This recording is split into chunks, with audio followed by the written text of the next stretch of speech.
자, 성경 보십시다. 신명기 10장입니다.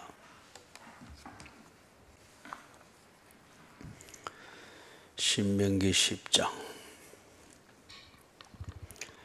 12절에서부터 16절까지 같이 읽습니다. 이스라엘아, 네 하나님 여호와께서 네게 요구하시는 것이 무엇이냐? 곧 네 하나님 여호와를 경외하여 그의 모든 도를 행하고 그를 사랑하며 마음을 다하고 뜻을 다하여 네 하나님 여호와를 섬기고 내가 오늘 네 행복을 위하여 네게 명하는 여호와의 명령과 규례를 지킬 것이 아니냐?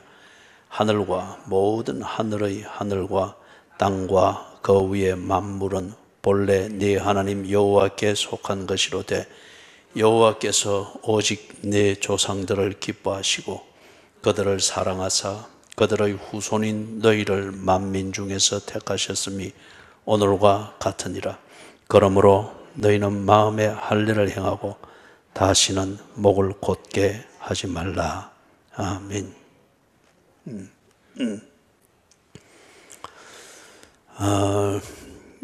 우리 성경에 행복이라는 이 단어가 거의 나오지 않습니다. 왜냐하면 우리 철학에서 말하는 철학적 개념에서의 행복, 이 개념이 성경에서는 그런 걸 가르치지 않습니다. 기독교에서는 그런 종류의 행복을 가르치지 않습니다. 그래서 우리가 지금 세상에서 통하는 철학적 개념, 또 그런 개념에서의 행복이라고 하는 것은 그 감정의 영역입니다. 감정의 영역. 그래서 근래에 와서 내가 자주 이야기를 했습니다마는 지금 내가 겪고 있는 상황 또는 내가 보고 있는 사태 아니면 내가 지금 감각적으로 경험하고 있는 그 어떤 일들 그리고 내가 처한 상황 그것에 대해서 내가 좋은 감정으로 느끼는 것 그걸 보고 행복이라 합니다.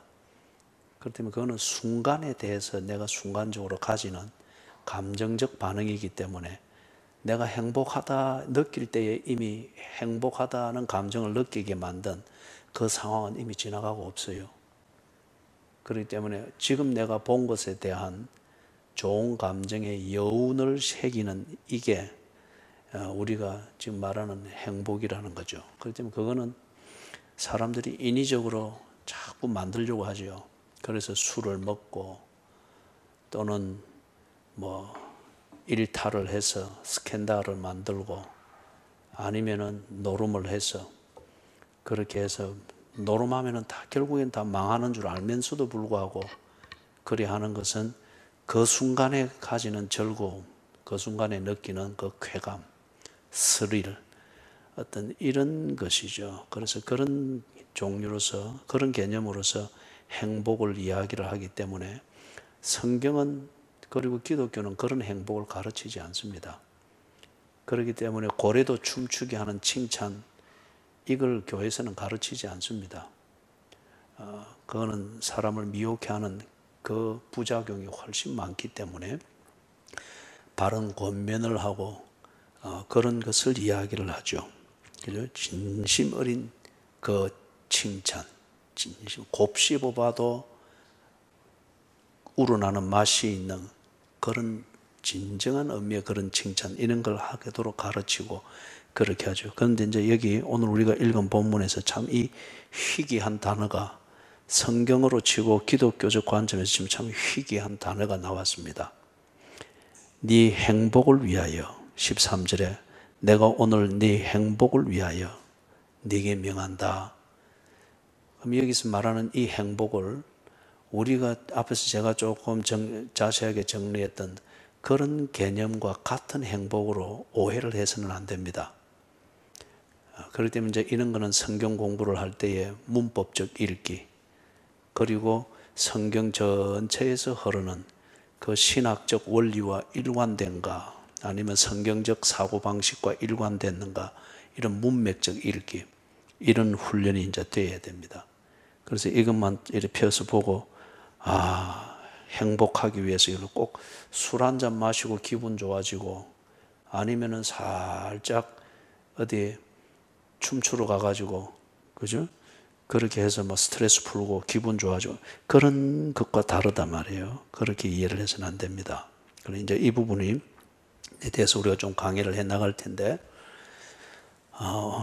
읽은 말씀의 전체를 이렇게 보면 그렇습니다.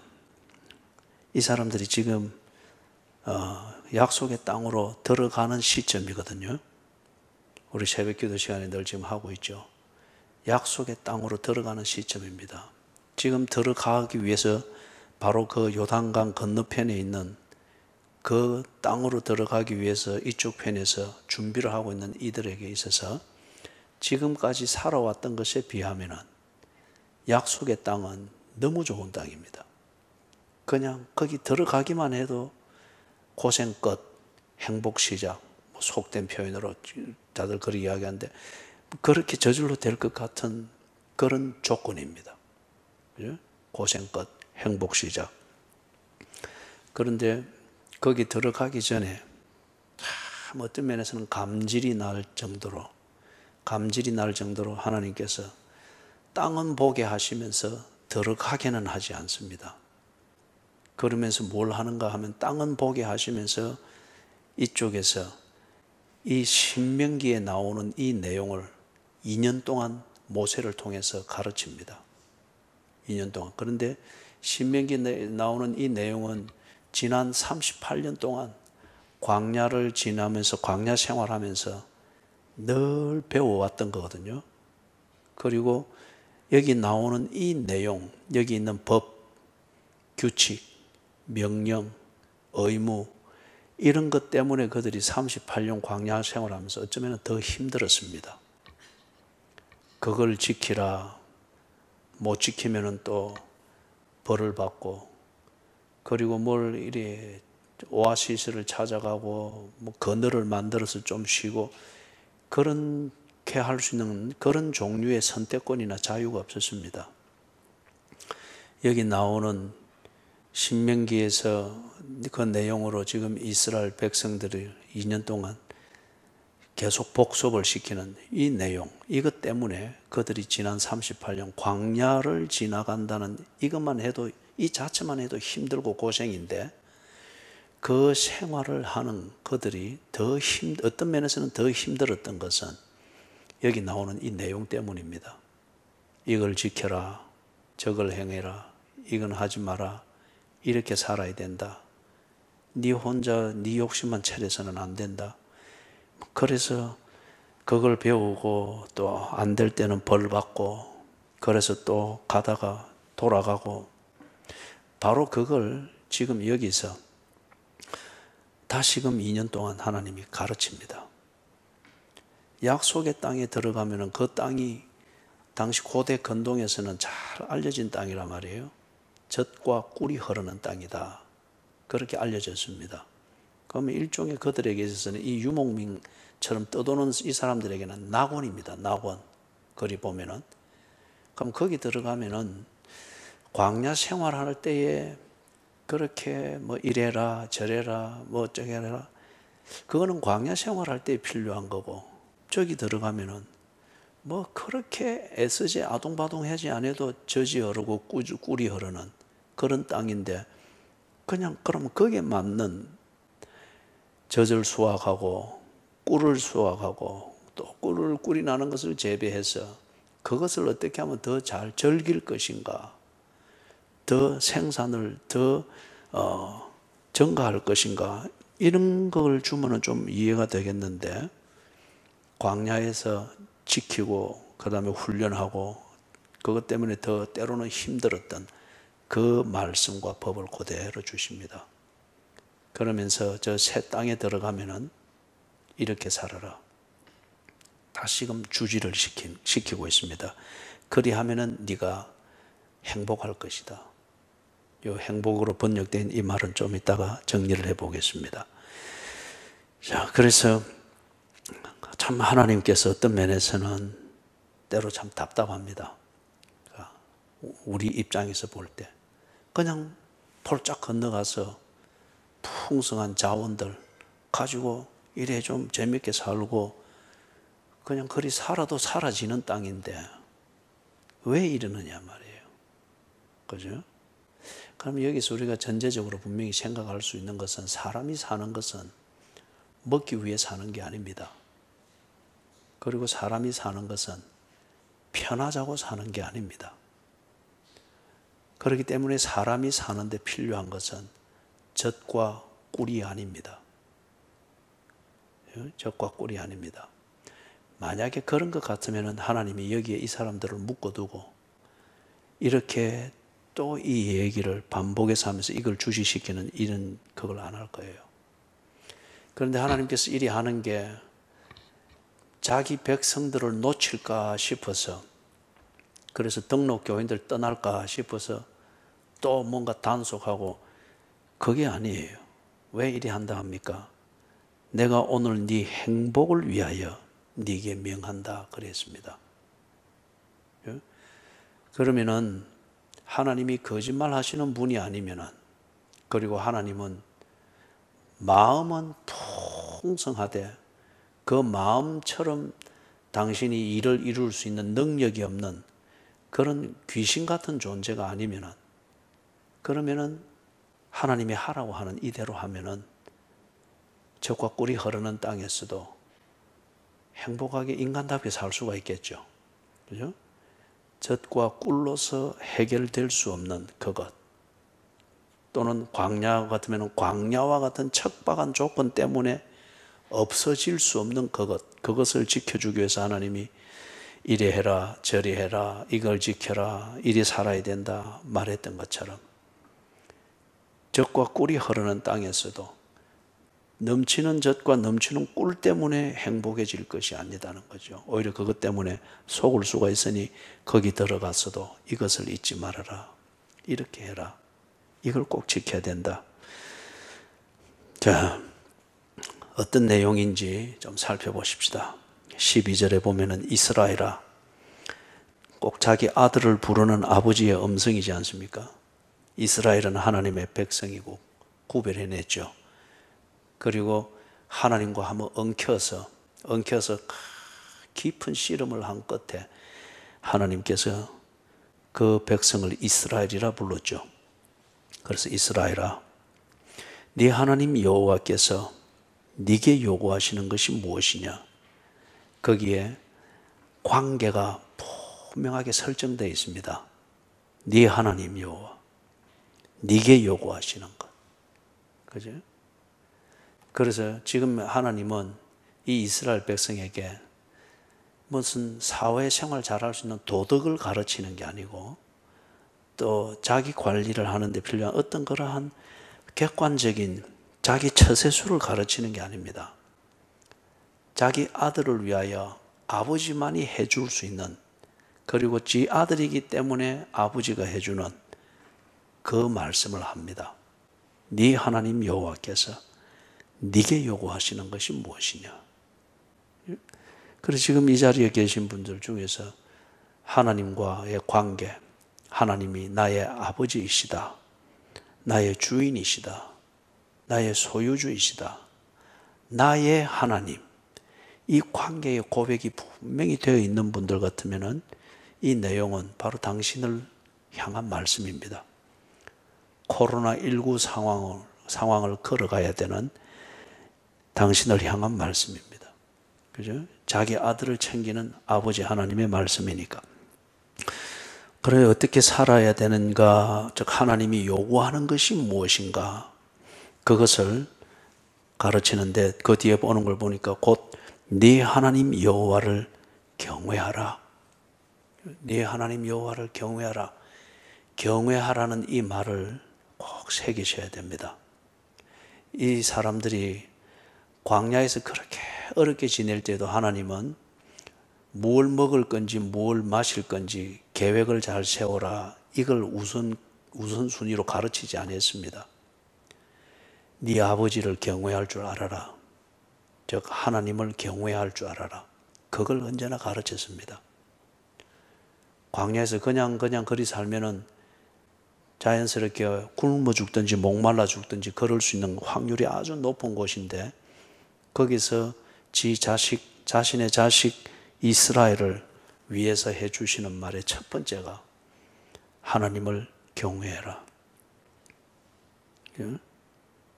여기서 경외한다고 하는 말은 두려워할 줄 아는 그 개념을 포함하고 있습니다. 오늘 오전에 보았던 본문 말씀 중에서 베드로, 요한이 20절이었습니까? 그랬죠. 하나님 앞에서 너희 말을 듣는 것이 옳은지 하나님의 말씀을 순종하는 것이 옳은지 판단해라 그랬죠. 이 말은 베드로와 요한은 하나님 앞에서 살겠다는 겁니다. 그렇기 때문에 하나님 앞이기 때문에 하나님께 모욕이 되어지거나 하나님의 말씀을 거역하는 것, 그런 삶을 자기들은 할 수 없다는 거예요. 하나님을 경외하는 자세입니다. 하나님을 경외하는 자세. 그죠? 요즘은 보면은 부부 간에도 이 부인이 남편을 경외하는 자세, 참 보기가 어렵죠.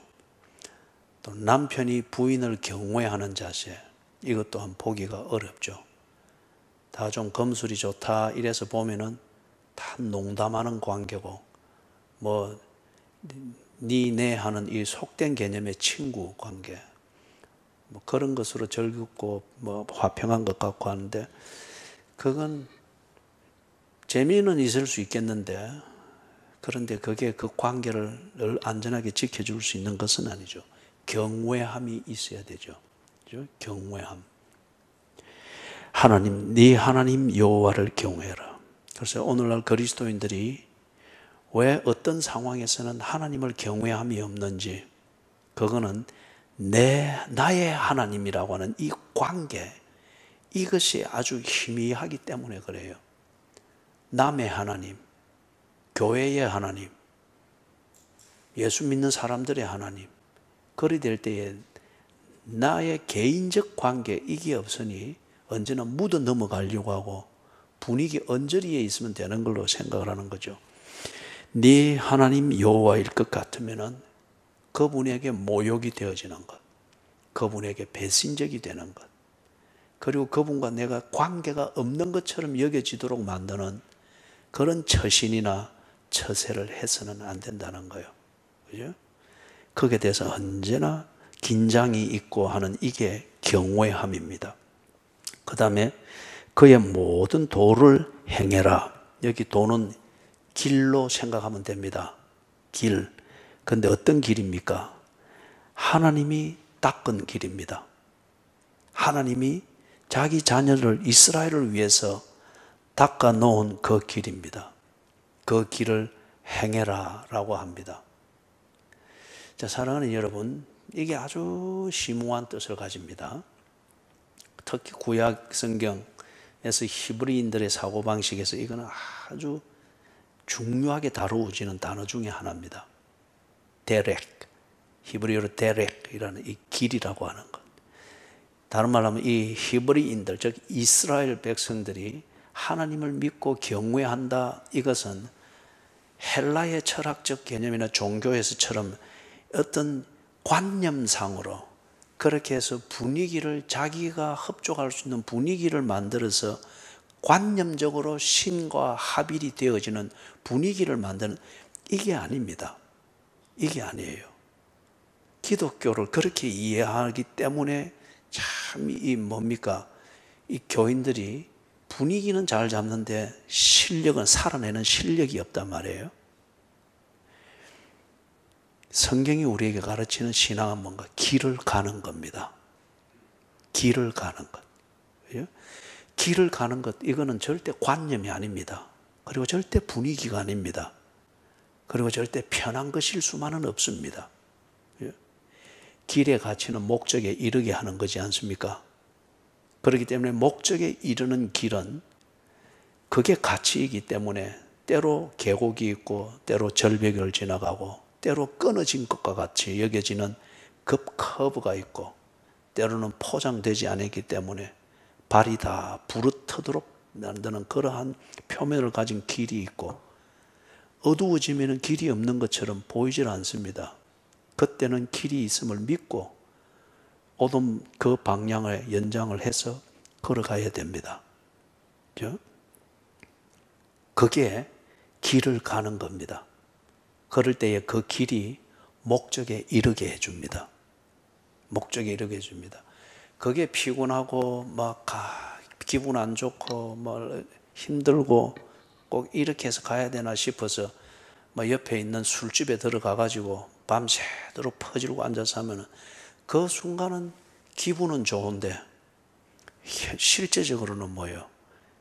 이미 망하고 있는 겁니다. 이루어야 될 목적에 못 이루고 있기 때문에. 다들 보면 우리가 살다가 좀 어렵거나 조금 위기를 만나거나 힘든 경우를 만나게 될 때 대개는 다 보면 길을 보지 않고 자신의 감정의 분위기를 보죠. 예? 그래서 왜 이리 사나, 꼭 이리 살아야 되나, 어떻게 저떻게 되나. 그러게 되면 다 더욱더 설상가상입니다. 어렵더라도 나 있는 길을 가야 이 상황을 벗어나고 목적에 점점 다가가게 됩니다. 그게 힘들다고 해서 주저앉아가지고 막 주막에서 술 퍼마시듯 또는 막 편히 한번 놀고 말자 해서 나이트클럽 가서 막 그러고 난 뒤에 그 허무함, 공허함, 그죠? 이게 오늘날 현대인들이 앓고 있는 정신의학적인 병이 만연해지는 그런 현상이지 않습니까? 현대인들이 길을 가려고 하지 않습니다. 힘들다고. 그죠? 이게 오늘날 교인들에게도 점점 만연해지고 있는데 길을 가다. 그래서 도를 행하고, 이는 다른 말로 길을 하나님이 너를 위해서 만든 그 길을 걸어가라 그 말입니다. 그렇기 때문에 이건 절대 분위기가 아닙니다. 그리고 절대 내 감정의 상태에 따라서 이리 하고 저리 하고 그거 아닙니다. 나 있는 길은 내가 걸어서 앞으로 가라고 나 있는 길입니다. 그리고 이건 내가 걷지 않으면 이 길은 내게 아무런 효용이 없습니다. 길을 걷는다고 하는 것은 수고와 그 다음에 도전을 극복하고 감당해내야 되는 것을 말합니다. 이게 신앙입니다. 그리고 이게 신앙생활이에요. 하나님이 내게 요구하신 것, 그리고 하나님과 동행하는 것, 이거는 절대 분위기 잡는 그런 감정을 쫓아내는 종교적 연예인을 만드는 이게 절대 아니에요. 하나님과 동행하는 그것이 신앙생활이다. 그건 뭔가 하나님이 내게 주신 바로 그 길을 내가 걸어가야 하는 겁니다. 여러분은 어디쯤 걸어가고 있어요? 아니면 어디서 퍼질고 앉아버렸습니까? 그 다음에 이 도를 행하는 것, 다시 말하면 거기 가서도 젖과 꿀에 취하는 그러한 분위기에 젖지 마라 그 말이기도 하죠. 자원이 풍성하다고 해서 그게 언제나 경제적 가치를 만드는 건 아니죠. 자원은 잠재적인 경제 가치입니다. 이 자원을 가지고 내가 뭘 하느냐에 따라서 그게 정말 기대했던 가치가 되기도 하고 아니면은 기대와는 다르게 영 있는 것까지 다 끌어내 버리는 그러한 함정이 되기도 하죠. 그렇기 때문에 젖과 꿀이 흐르는 땅에 들어갔어도 그것에 취하지 마라. 그리고 젖과 꿀이 흐르는 그 풍성한 자원을 가지고 사는 그들 방식을 쫓아가면 안 된다.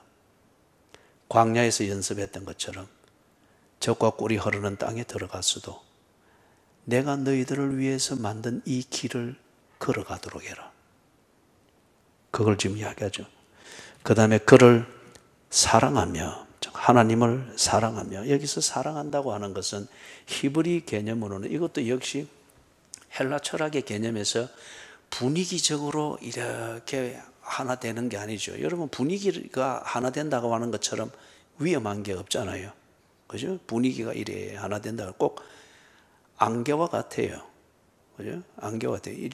더 좀 적나라한 예는 우리 이 연예인들 쇼하고 하면은 무대에 조명 받으면서 밑에서 막 연기 같은 거 올라오잖아요. 그죠?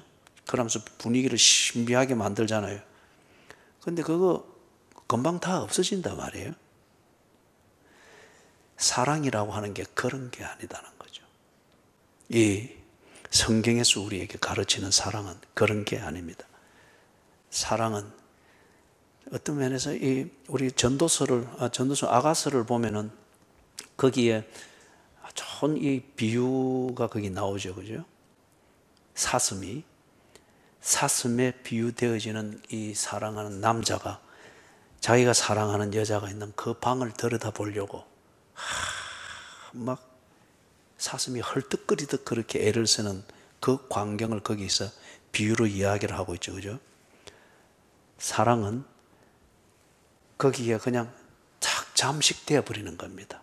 분위기나 감정의 어떤 거기 코드가 맞아서 잠식되는 것이 아니고 내 전 존재가 거기에 탁 잠식되어 버린 거예요.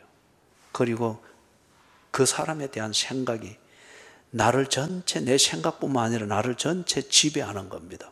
그죠? 지배하는 겁니다. 그래서 예를 들면은 여러분이 어디 갔다 그러면은 뭐 사랑하는 자식들 늘 이 옆에 좌판만 봐도 뭘 하나 사주면 좋을까 두리번거리고 하듯이, 그죠? 사랑은 그런 겁니다. 그래서 내 하나님을 사랑하며 그거는 하나님이 네 마음에 꽉 차 있으라. 그리고 하나님을 위해서 뭘 할 것인가 거기서 늘 그 생각이 늘 지배가 되어지는 것, 그걸 이야기를 합니다. 그래서 사실 이게 안 되면은 그분이 나를 위해서 만든 길이라 하는 것은 알지만은 그 길 외에 다른 선택이 군데군데마다 얼마든지 우리가 만들 수가 있죠. 이게 너무 거칠다 하면 다른 거 만들 수. 그런데 여기서 말하는 사랑이라고 하는 것, 이것으로 하나님께 꽉 내가 차 있다. 감정적이든 지성적이든 꽉 차 있고 매여 있다. 그러면은 어떤 경우가 되어도 그분이 나를 위해서 만든 그 길을 갑니다. 우리가 아주 뭐 깊이 사랑하는 금술이 좋은 부부만 봐도 그렇잖아요. 편해서 그리 사는 게 아니잖아요. 남편이 내 온 마음과 이걸 딱 차 있으니까 불편하고 때로 어렵고 그리 하더라도 그것보다 더 큰 기대와 보람, 또 함께 삶을 나눈다고 하는 것, 그걸 가지고 그냥 그것도 어려운 고비를 겪어서 꾸준히 가잖아요. 이게 사랑입니다. 그래서 그를 사랑하며, 그 다음에 12절 마지막에 나오는 거, 네 하나님 여호와를 섬기라고 합니다.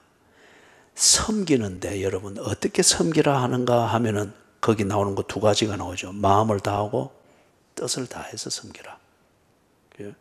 하나님은 절대 귀신이 아니다는 겁니다.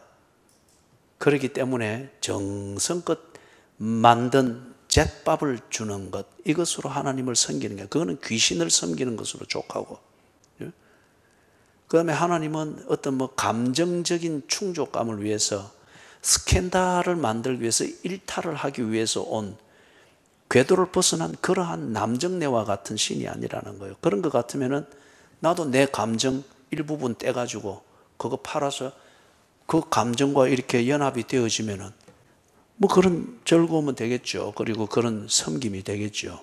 그죠? 바알 신전에 있는 남창, 여창처럼 그럴 수가 있겠죠. 그런데 그거는 하나님을 섬기는 게 아니라는 거예요. 그래서 가나안 땅에 들어가면은 여호와를 그렇게 섬겨서는 안 된다. 어떻게 섬기라고요? 마음을 다해라. 이건 여러분이 크로스웨이 하신 분들은 이 개념이 뭔가를 배웠죠. 그죠? 이거는 우리가 여러 가지로 생각할 수 있는데 쉽게 생각하면은 우리가 자주 나타나는 우리의 마음을 나타내는 게 주로 의도를 통해서 나타냅니다. 의도. 그래서 크로스웨이에 그런 그림이 있었죠. 신호등이 쫙 해서 노란불로 탁 바뀌었어요. 그럴 때에 어떤 사람은 노란불을 보면서 딱 멈추려고 하면서 속도를 늦춥니다. 어떤 사람은 노란불이 왔으니까 빨간불 오기 전에 지나가려고 더 속도를 내서 지나갑니다. 상황에 따라 다를 수가 있겠죠. 그죠? 그럴 때에 노란불이 왔음에도 불구하고, 노란불이 와서 이제 빨간불이 들어올 거기 딱 됐음에도 불구하고 요래저래 서는 척 하면서 다른 요런 몇 초간의 여유가 있는 용을 보고 샥 지나가는 거. 그죠? 이거는 지가 샥 지나가기 위해서 주위를 살피기 위해서 속도를 늦추면서 서는 척 한 거죠. 그렇기 때문에 이거는 형식적으로 볼 때는 법을 지키는 것 같은데 의도는 뭡니까? 주위를 살펴서 슉 지나가고자 하는 그 의도였던 걸. 그렇기 때문에 이 사람은 마음을 다한 게 아니라는 거예요. 우리말로 마음으로 번역해 놓은 게 그런 의미입니다. 의도. 정말 네가 섬기는 것이 하나님을 경외해서 섬기는 것이냐? 정말 네가 섬기는 것이 하나님을 사랑하여서 그 사랑을 표현하는 것이냐? 네가 섬긴다고 하는 이게 지금 네가 여호와께서 네게 마련해 준 그 길을 가고 있는 거기에서 지금 나오는 행동이냐? 그걸 지금 이야기를 하는 거예요. 마음을 다해라. 그 다음에 뜻을 다해라 되어 있는데 여기 이 뜻은 우리 번역에서 너무 조금 단순하게 번역을 한 것 같습니다. 이거는 우리의 영혼을 다하는 것 또는 목숨이라고 하는 이것으로 오히려 바꾸는 게 더 좋을 것 같습니다. 원래의 언어에서는 그런 뜻을 강하게 풍기는 단어가 쓰여졌기 때문에 그래요. 그래서 뜻을 다해라. 그러면 이게 만약에 목숨을 다한다, 우리의 영혼을 다해서 하나님을 섬긴다라고 하면은 이거는 역시 여러분 크로스웨이를 할 때 배웠을 겁니다. 목숨을 다한다. 거기에 그때 말하는 목숨이 뭘 말하는 거예요? 우리의 이 지금 육체적 목숨, 이것도 물론 포함하겠지만은 때로 사랑하기 위해서 목숨을 걸어야 될 때가 있죠. 오늘 우리가 오전에 보았던 그 본문에서도 베드로와 요한은 목숨을 건 겁니다. 그거. 너가 말 듣는 게 옳나? 하나님 말 듣는 게 옳나? 판단해라.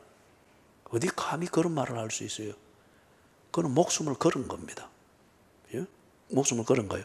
그것이 물론 포함됩니다. 그러나 더 중요한 것은 뭔가 하면은 실수로 우리가 목숨을 버릴 수는 있어요. 그럼 비슷하게 꼭 그런 애국을 한 것처럼 쓰여질 수가 있죠. 지 마음은 그게 아닌데 실수로 죽었는데, 그죠? 그럴 수가 있죠. 여기서 그래서 목숨을 다한다고 하는 건 뭔가 하면 우리의 속 사람을 말합니다. 우리의 속 사람. 정말 내 속 사람이 하나님을 앙망하는지, 내 속 사람이 하나님으로 인하여 즐거워하는지, 그 하나님과의 관계, 그 교제로 인해서 정말 내가 목마름과 굶주림을 채우고자 하는 이 진정한 가치관이 있는지, 그리고 그걸 따라 움직이는지. 그래서 우리가 속과 겉이 다르다고 그렇게 말하죠. 겉으로는 보면은 뭐 다 하나님의 백성 같아요. 그리고 하나님이 백성이 하는 일과 분위기도 잘 잡습니다. 이스라엘이 오죽거리 하겠어요. 그런데 속 사람은 다르다는 거예요. 빨리 건너가야지. 적과 꿀이 흐르는 그거 하면은 내가 뭘 하고 이렇게 되고 있다면은 그는 목숨을 다하여 사랑하는 것이 아니고 종교적 의무감에 충실하고 있는 겉다르고 속다른 사람이라는 거예요. 그렇기 때문에 거기 적과 꿀이 흐르는 땅에 들어가면은 하나님을 섬기는 이 의도가 분명하도록 해라. 그리고 네 속 사람이 정말 하나님을 섬기고자 하는 이게 있어야 된다. 네 그 사람은 좀 서툰 면이 있더라도 그러나 네 속 사람은 그것을 아파하게 여기며 또 더 잘 훈련해서 잘 섬김이 되도록 그렇게 하는 것. 그렇게 네 하나님 여호와를 섬기라. 그죠? 13절에 내가 오늘 네 행복을 위하여 네게 명하는 여호와의 명령과 규례를 지킬 것이 아니냐. 그래서 지금 여기 이렇게 하면은 어떻게 된다는 거예요? 그들이 거기 들어가서 정말 행복하게 지낸다는 겁니다. 자, 여기 그러면 행복으로 번역되어 있는 이것도 좀 우리말로 너무 단순하게 번역을 한 것이라 볼 수가 있습니다. 그렇기 때문에 앞에 내가 좀 길게 이 개념을 정리를 한 겁니다.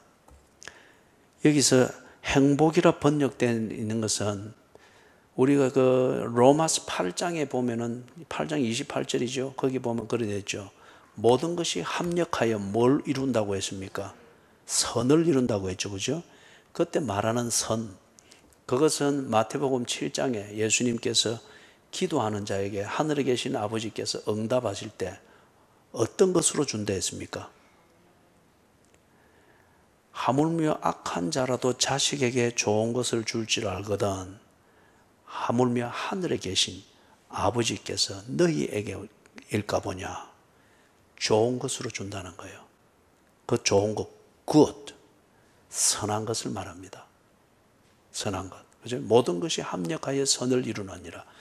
구전일도 있고 코로나19 감염도 있고 뭐 질병도 있고 때로 뭐 잘 될 때도 있고 이제 반드시 이 시장과 이 뭡니까 직장 이 영역에서 구조조정이 반드시 있어요. 지금도 막 일어나고 있죠, 그죠?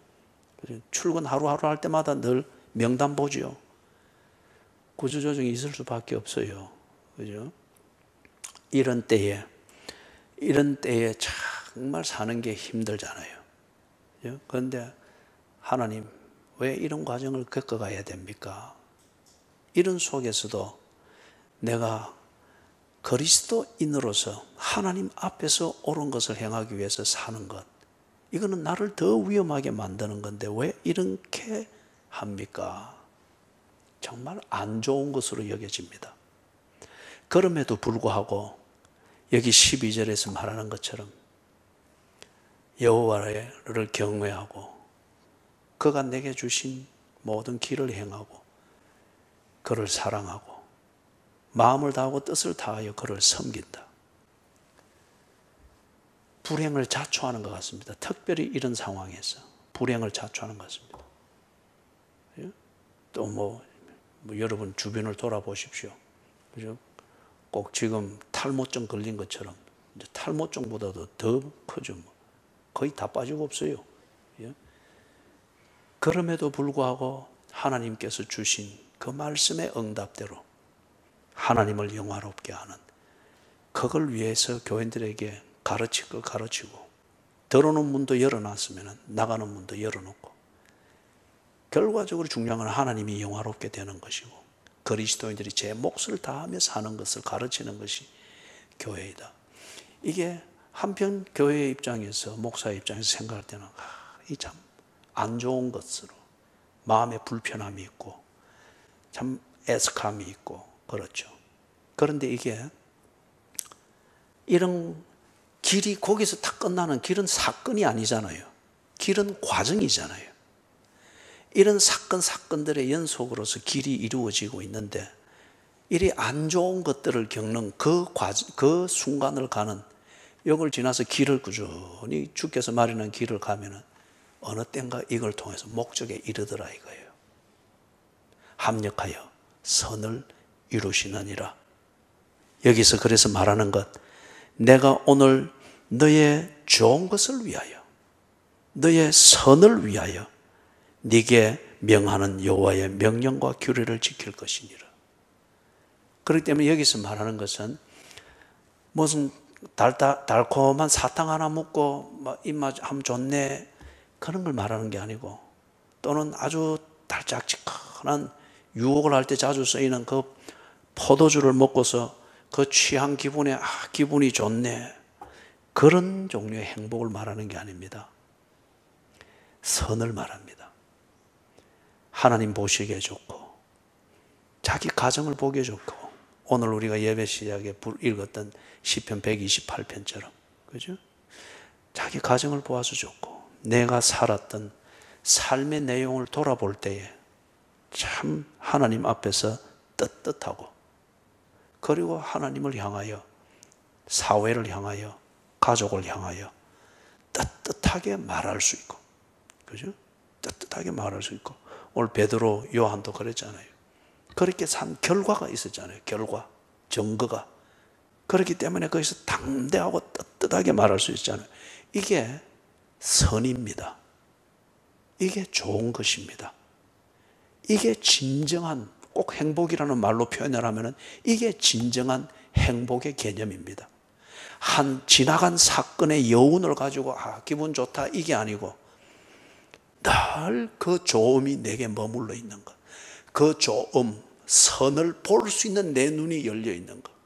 그리고 그걸 통해서 의미를 새기면서 그걸 즐길 줄 아는 그 순결한 영혼이 내게 다 정리되어 있는 것. 그렇기 때문에 항상 기뻐하라는 그 바울의 그 권면은 절대 틀린 게 아닙니다.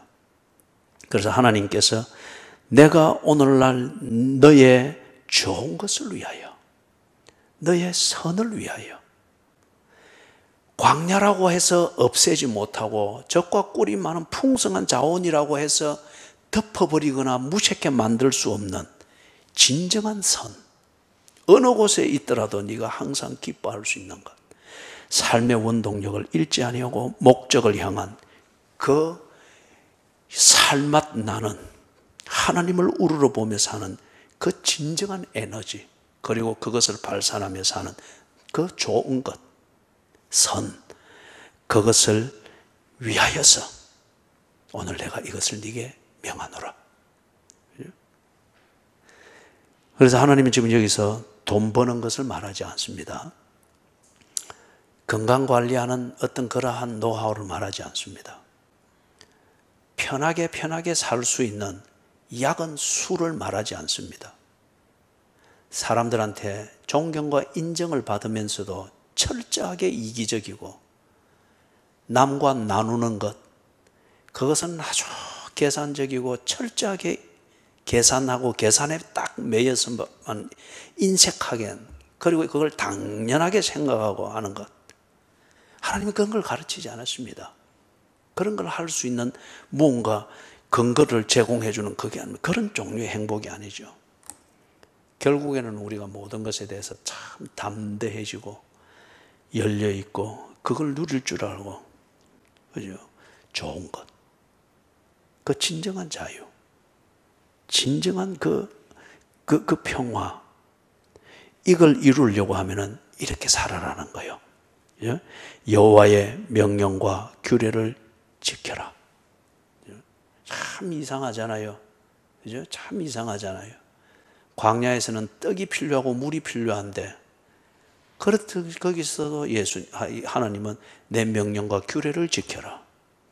이제는 또 젖과 꿀이 흐르는 땅, 넘치는 자원이 있고 아주 문명화되어진 그곳에 가서 그냥 밥상에 숟가락 젓가락만 올리면은 내 삶이 딱 되고 내 자리가 나올 것 같은 그곳으로 들어가는데도 여호와는 똑같이 말합니다. 내 명령과 규례를 지켜라.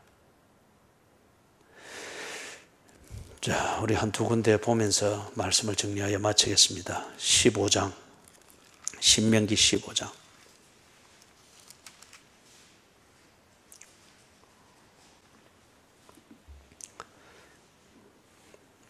15장 4절 5절 같이 읽습니다.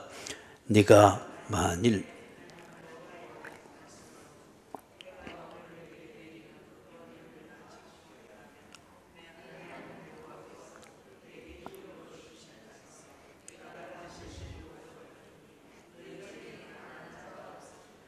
아멘. 이게 가난한 자가 없어지리라. 이거는 당연히 지금 경제적인 그 조건에서 이야기를 합니다.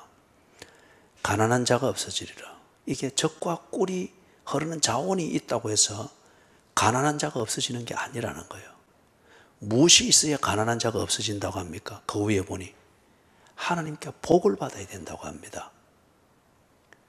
이 복, 바락 또는 복받은 자, 바룩. 여기서 말하는 이 복은 우리가 시편 1편에서도 딱 그 복으로 시작하잖아요. 이 복은 어떤 뭔가 물질적으로 많아지고 경제적으로 뭔가 횡재를 한번 하고 대박을 터뜨려서 쌓아놓고 살 수 있는 그런 개념이 아닙니다. 그런 개념이 아니에요.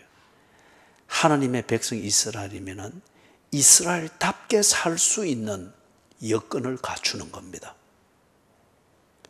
이스라엘이면 이스라엘답게 살 수 있는 여건, 예수 믿는 주부면은 예수 믿는 주부답게 살 수 있는 그 여건, 예수 믿는 아버지면은 그 아버지답게 살 수 있는 그 여건, 교회면은 교회의 구실을 할 수 있는 그 여건을 갖추는 것, 이게 성경이 우리에게 말하는 복입니다.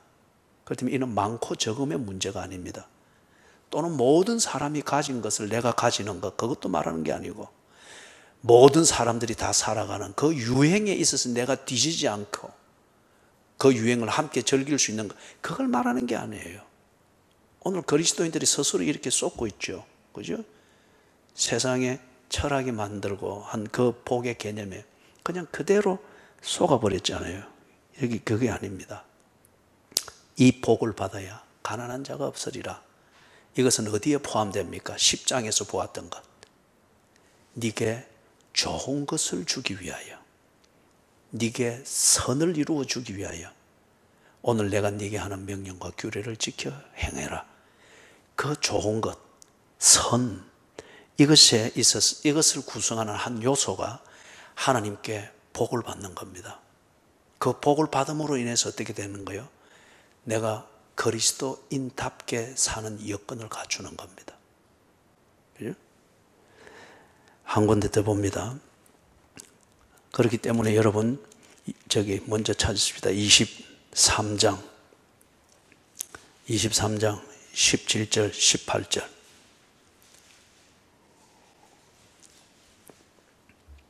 23장 17절 18절 같이 읽습니다. 시작.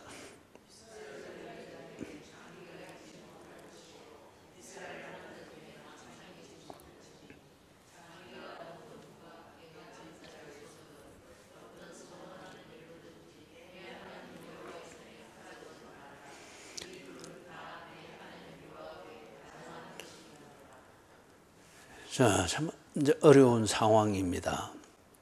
사회적으로 어렵고 개인적으로 지금 뭐 어려운 길이 끊어진 것처럼 여겨지는 그런 상황을 겪는 분들도 있으리라 생각됩니다. 우리 교회적으로도 어떤 면에서는 어려운 상황입니다. 어려운 상황입니다. 저는 교인들이 우리가 특세를 지나면서 감동하고 응답받은 대로 결정을 하면 결정을 그대로 존중할 것입니다. 다시금 개척하는 그 입장입니다. 그렇죠? 그런 면에서 길이 끊어진 것과 같은 어려움일 수 있으나 저는 길이 끊어졌다고는 절대 그리 생각하지 않습니다. 그러나 그 상황은 대단히 힘듭니다. 굉장히 힘듭니다. 그러나 우리가 그런 것 연연하면서 거기에 움찔움찔 하다 보면은 길을 못 갑니다. 길은 가다 보면은 또 길이 평평한 길이 나오고 거룩으로 목적에 이르게 되는 거죠.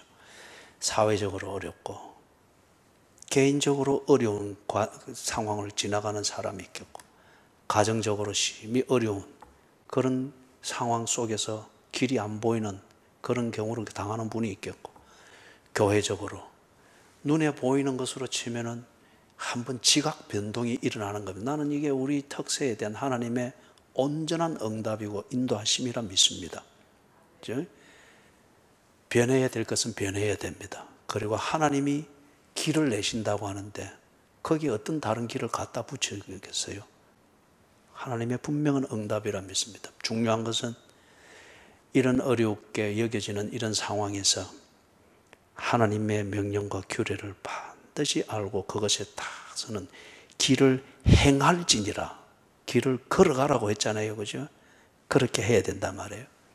그러면서 오늘 이 23장 17절 18절을 볼 때에 사람들이 어려운 상황에 처하는 때에 지 자신의 감각이 무디거나 지가 준비되어 있으면 어려운 상황은 오히려 자기에게는 기회고 뭔가 흥분이 되고 뭔가 열정이 더 솟구치게 만듭니다. 이게 이제 실력이 있는 자의 준비된 자의 표시죠. 그런데 위기는 다른 게 아니고 내가 준비되어지지 아니한 채 내게 다가오는 새로운 기회입니다. 새로운 기회지만은 내가 그것에 대해서 준비가 안 돼 있을 때는 기회가 좋은 만큼 그것은 내게 있어서 위기 상황을 만드는 겁니다. 별게 아니에요. 그래서 사람은 여러분 이런 뭐 사회적으로 개인적으로, 가정적으로, 건강면에 있어서, 부부관계에 있어서, 또는 교회적으로 어떤 이런 면에서, 그죠? 지금 뭐 교회를 사랑하는 사람이면 일수록 이런 경우를 겪어가는, 연말까지 겪어가야 되는 이런 상황이 돼서 상당히 지금 마음으로 한편으로 힘들 거예요. 그죠? 힘들 거예요. 준비가 안 된 이 기회, 하나님의 인도하심이 우리에게 분명한 인도하심으로 기회로 올 때, 준비가 안 됐을 때 이것은 우리에게 큰 위기 상황입니다. 개인적이든 어떤 면에서. 그럴 때에 사람들이 어떻게 합니까? 길에서 벗어납니다. 몰라서 그렇기도 하고, 너무 힘들기 때문에 그렇기도 하고, 아니면은 스스로 속습니다. 사막에 표류하는 방랑자가 너무 갈증이 심할 때에 그 아주 열사에서 올라오는 이 전기와 같은 이게 물처럼 보이잖아요. 그죠? 그걸 뭐 신기루라고 하죠. 그게 물인가 싶어서 퍼마시잖아요. 그런데 실제로 뭘 마시는 거예요? 모래를 퍼마시는 거죠. 그 열사에서 일어나는 아른아른하는 이 신기루가 물인 줄 알고, 이제 이게 길을 벗어나는 겁니다. 사랑하는 여러분, 쉽게 말하면은 어렵게 여겨질 때에 쉽게 살려고 하지 마십시오. 오히려 광야를 지날 때에는 이런 창기와 더불어서, 또는 자신이 창기의 짓을 해서 먹고 사는 이런 경우는 거의 없었습니다. 다른 종류의 어려움들이었죠.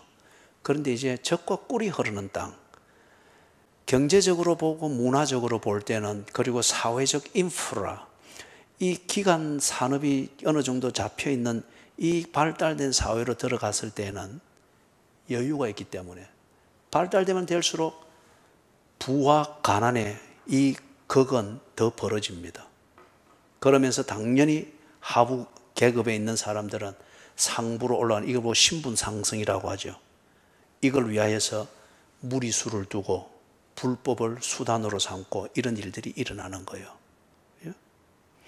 그렇기 때문에 젖과 꿀이 흐르는 땅에 들어갔을 때에 네가 그들처럼 잘 살고, 아니면 네가 막연하게 꿈꾸고 있는 소위 세속적 관점에서 말하는 행복, 이걸 누리는 삶을 위해서 네가 반드시 쉽게 살려고 할 것이다. 그 땅의 사람들이 돈을 벌고 편하게 살고 그러면서 지 하고 싶은 대로 하는 그 방식, 쉽게 해서라도 그렇게 해서 누리고 사는 이것, 그게 분명히 있단 말이에요. 너희들이 들어가면 반드시 그걸 흉내내려고 할 것이다. 쉽게 살려고 할 것이다. 쉽게 살면서 재밌고 편한 것을 누리는 것.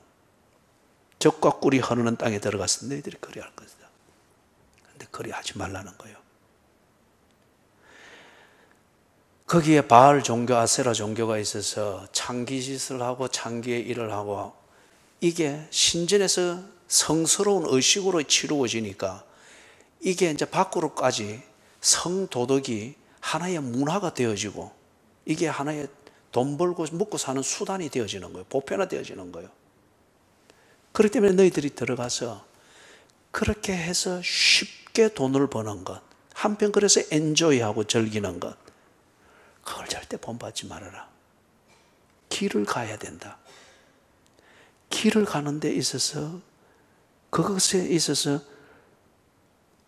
쉽게 길을 가는 것, 아니면 내가 가지 않고도 길에 도달할 수 있다고 여겨지는 그런 방식을 절대 쫓지 마라.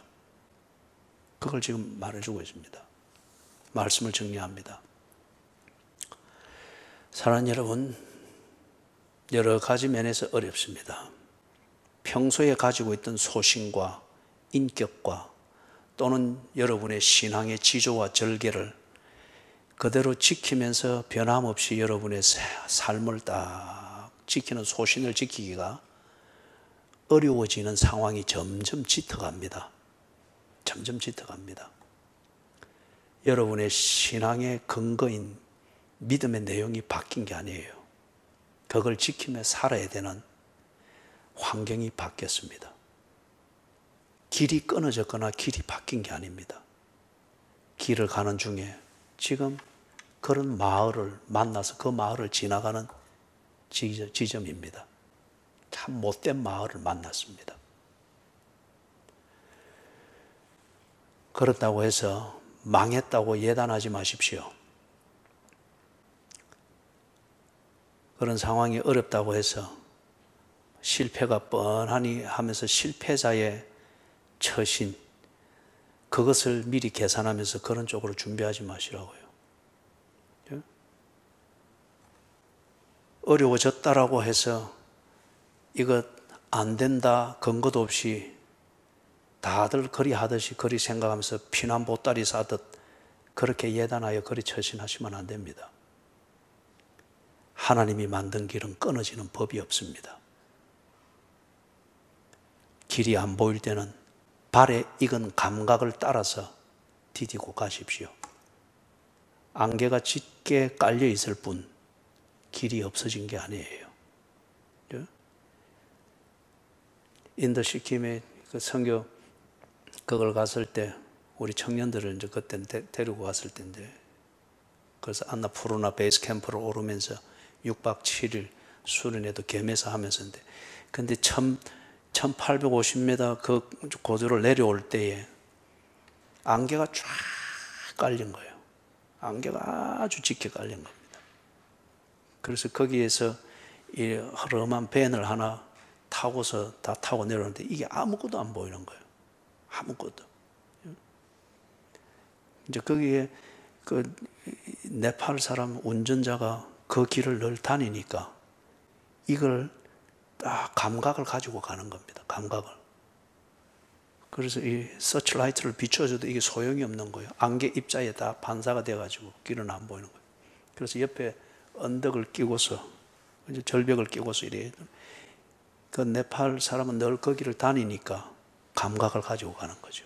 딱 우리는 그것을 믿고 갔고, 좀 지나니까 안개는 걷어지고 길은 여전히 거기에 있더라고요. 그죠?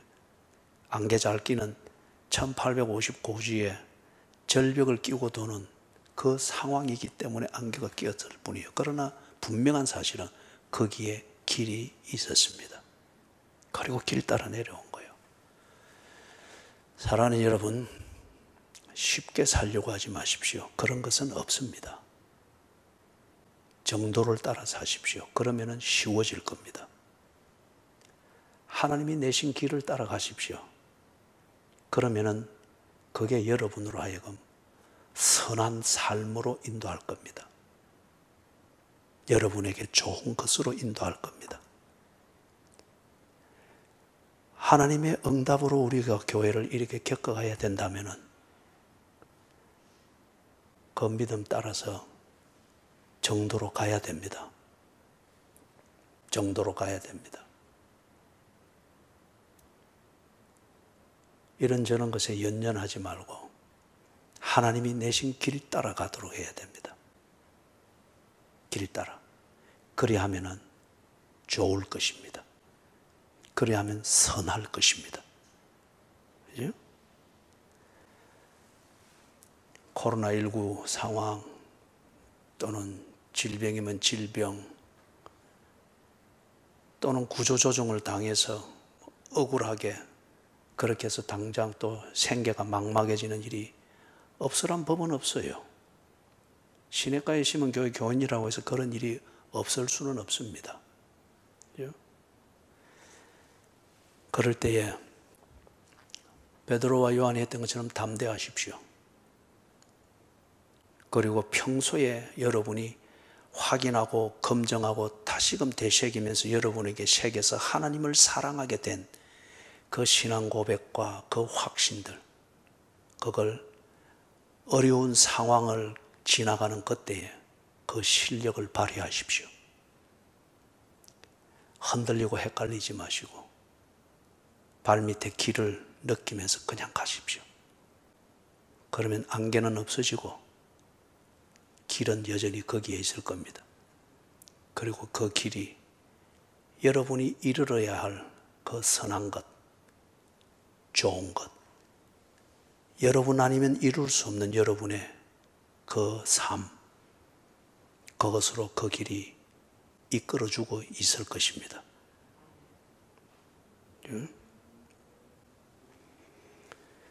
패배자들이 모여서, 중도에 포기한 자들이 모여서 주막에 앉아서 술잔을 기울이며 자기들을 위로한답시고 목청껏 노래 부르면서 흥겨운 분위기를 만드는 그런 주막에서는 저나 여러분이 만나지 않기를 바랍니다. 그런 기분 풀이는 우리에게 큰 의미가 없습니다. 그날 아침 그 문에서 만나면 되는 겁니다. 길을 가는 그 도중에서 언제나 만나길 바랍니다. 길을 가는 도중에서 지쳐 쓰러지는 것 아름다운 광경이고, 길을 가는 도중이기 때문에 서로 사랑하고 격려해야 될 이유가 있는 겁니다. 서로 돌아보아 사랑과 선행을 격려하는 것은 나이트클럽에서 하는 게 아니고 엄살지기는 자들이 모여있는 그러한 주막에서 술잔 기울이면서 하는 게 아니고, 서로 돌아보아 사랑과 선행을 격려하는 것은 길을 가는 순례자들에게 주어진 겁니다. 부디 담대하시고 하나님 보시기에 좋은 삶을 사십시오. 교회로 치면은 교회를 위해서 하나님이 주시는 선한 것을 우리 함께 누릴 수 있기를 바랍니다. 선한 것, 좋은 것, 하나님이 우리에게 주시는 것, 그것을 함께 누릴 수 있기를 바랍니다.